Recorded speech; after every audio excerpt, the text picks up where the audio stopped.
સમાચાર અત્યારે જામનગરથી સામે આવી રહ્યા છે। જામનગરની અંદર ઠગાઈ આચર્યા હોવાની એક ઘટના પ્રકાશમાં આવી છે। જામનગરમાં ફોન પે અને પેટીએમ કર્મચારી બની અને ઠગાઈ કરવામાં આવી છે। સાયબર ક્રાઇમે લોકોને લૂંટતા આરોપીને ઝડપી પાડ્યો છે। સાયબર ક્રાઇમમાં 7 જેટલા ગુનાઓ નોંધાયા છે। ગરીબ નવાઝ વિસ્તારમાં રહે છે આ આરોપી જે ઝડપાયા છે। આરોપી અગાઉ ફોન પે અને પેટીએમમાં નોકરી કરતો હતો અને તેના જ સાથે તેઓએ ઠગાઈ આચરી હતી।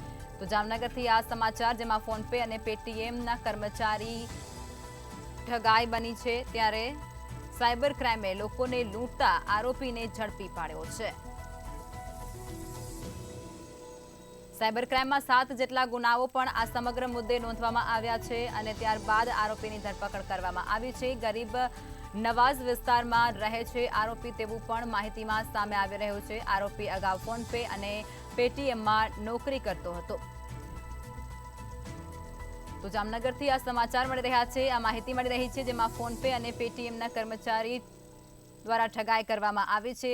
સાયબર ક્રાઇમે લોકોને લૂંટતા આરોપીને ઝડપી પાડ્યો છે। સાયબર ક્રાઇમને મોટી સફળતા મળી છે। સાયબર ક્રાઇમની અંદર પહેલા 7 જેટલા ગુનાઓ પણ નોંધાયા હતા, ત્યારબાદ આરોપીની ધરપકડ કરવામાં આવી છે। આરોપી ગરીબ નવાઝ વિસ્તારમાં રહે છે તેવી પણ માહિતી પ્રાપ્ત થઈ રહી છે।